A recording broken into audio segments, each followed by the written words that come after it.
पृथ्वी गोल होने के बावजूद इस पर मौजूद समुद्र का पानी अंतरिक्ष में क्यों नहीं गिरता? और पृथ्वी के रोटेट होने के बावजूद हमें उसकी रोटेशन महसूस क्यों नहीं होती? और पृथ्वी ग्रह के नीचे क्या है, यानी यह किस चीज के ऊपर टिकी हुई है? यह सवाल सुनने में भले ही बहुत बेसिक और सिंपल लगे, लेकिन इनके जवाब आपके होश उड़ा देंगे। आज के इस वीडियो में हम आपको पृथ्वी से जुड़े ऐसे ही सवालों के उत्तर देने वाले हैं। अगर पृथ्वी के नीचे कुछ है ही नहीं, तो आखिर ये एक ही जगह पर कैसे टिकी हुई है? इसका सीधा सा कारण है सूर्य का गुरुत्वाकर्षण बल। पृथ्वी सूर्य को 30 किलोमीटर प्रति सेकंड की रफ्तार से चक्कर लगाती है, जिससे इसका ऑर्बिट स्टेबल बना रहता है। हम सूर्य के गुरुत्वाकर्षण बल को देख तो नहीं सकते, लेकिन उसे डिटेक्ट जरूर कर सकते हैं।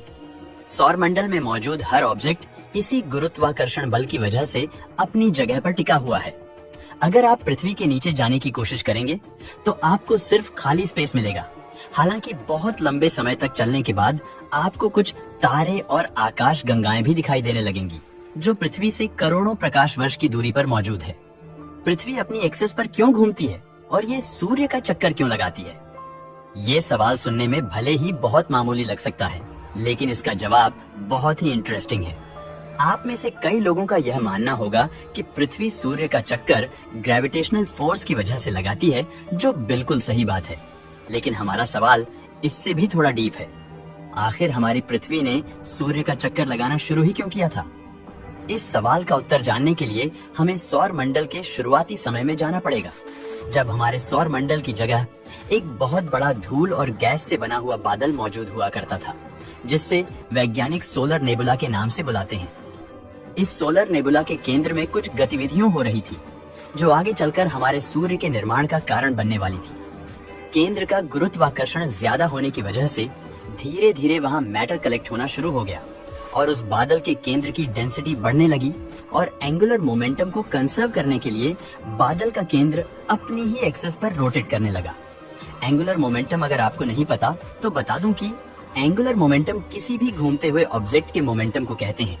जैसे जैसे किसी चीज का द्रव्यमान बढ़ता है लेकिन उसकी रेडियस कम होती है, वैसे वैसे उस ऑब्जेक्ट की रोटेशन स्पीड तेज होने लगती है। उदाहरण के लिए जब बैलेरिना जब घूमती है तो अपने हाथों को अंदर की ओर फोल्ड करती है, तो अचानक से उसकी रफ्तार बढ़ जाती है। वहीं जब अपने हाथों को थोड़ा सा बाहर निकालती है तो उसकी रोटेशनल स्पीड कम होने लगती है। इसी चीज को एंगुलर मोमेंटम कहा जाता है। सोलर नेबुला के केंद्र में मैटर इकट्ठा होने की वजह से उसका भी द्रव्यमान बढ़ता जा रहा था। एक समय ऐसा आया जब उसके केंद्र ने रोटेट करना शुरू कर दिया, जिसके परिणाम स्वरूप पूरा बादल ही रोटेट होने लगा और सोलर नेबुला का केंद्र हमारे सूर्य में कन्वर्ट हो गया और उसके आसपास मौजूद बादल एक प्लैनेटरी डिस्क बन गया और हमारे ग्रहों का निर्माण होता है। सूर्य के बनने के कुछ ही लाख सालों बाद हमारी पृथ्वी का निर्माण भी शुरू हो गया।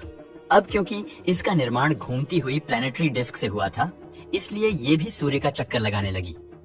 लेकिन क्या आपने कभी यह सोचा है कि आखिर में यह मोशन फील क्यों नहीं होता?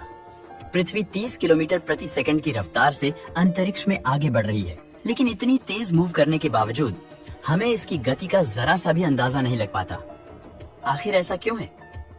इसका जवाब बहुत ही सिंपल है। हम पृथ्वी के रोटेशन को इसलिए नोटिस नहीं कर पाते क्योंकि ये कांस्टेंट है। आइए इसको एक उदाहरण के जरिए समझते हैं।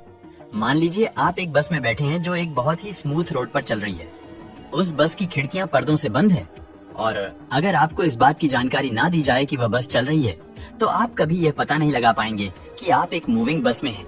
लेकिन क्या हो अगर उस बस की गति को धीमा करने के लिए ब्रेक अप्लाई की जाए या तेज करने के लिए एक्सीलेटर दबाया जाए? ऐसे में आपको छोटे मोटे झटके महसूस होंगे, जिससे आपको यह पता चल जाएगा कि आप एक बस के अंदर हैं। इस पूरी बात का सीधा सा मतलब ये है कि जब कोई चीज लगातार गति पर चल रही होती है तो उसके मोशन का पता लगा पाना ऑलमोस्ट इम्पॉसिबल हो जाता है। कुछ ऐसा ही हमारी पृथ्वी के साथ भी है। पृथ्वी एक कांस्टेंट स्पीड पर सूर्य का चक्कर लगाती है, जिस वजह से हमें उसके रोटेशन के बारे में पता नहीं चल पाता। हमारी पृथ्वी गोल है तो उसके निचले हिस्से में मौजूद पानी अंतरिक्ष में क्यों नहीं गिरता? इस सवाल का सीधा सा जवाब है गुरुत्वाकर्षण एस्केप वेलोसिटी। हमारी पृथ्वी का गुरुत्वाकर्षण बल इस पर मौजूद चीजों को केंद्र के नजदीक खींचने की कोशिश करता है। अगर आपको इससे बाहर निकलना है तो आपको कम से कम 12 किलोमीटर प्रति सेकंड की रफ्तार से ऊपर की ओर बढ़ना पड़ेगा।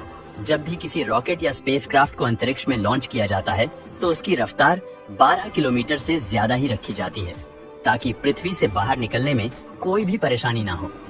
इस चीज को विज्ञान की भाषा में एस्केप वेलोसिटी कहते हैं।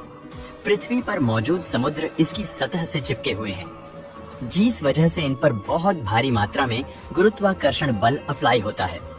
इसी गुरुत्वाकर्षण बल की वजह से पानी अंतरिक्ष में नहीं गिरता। आशा करता हूँ कि इस वीडियो से कुछ नया सीखने को मिला होगा।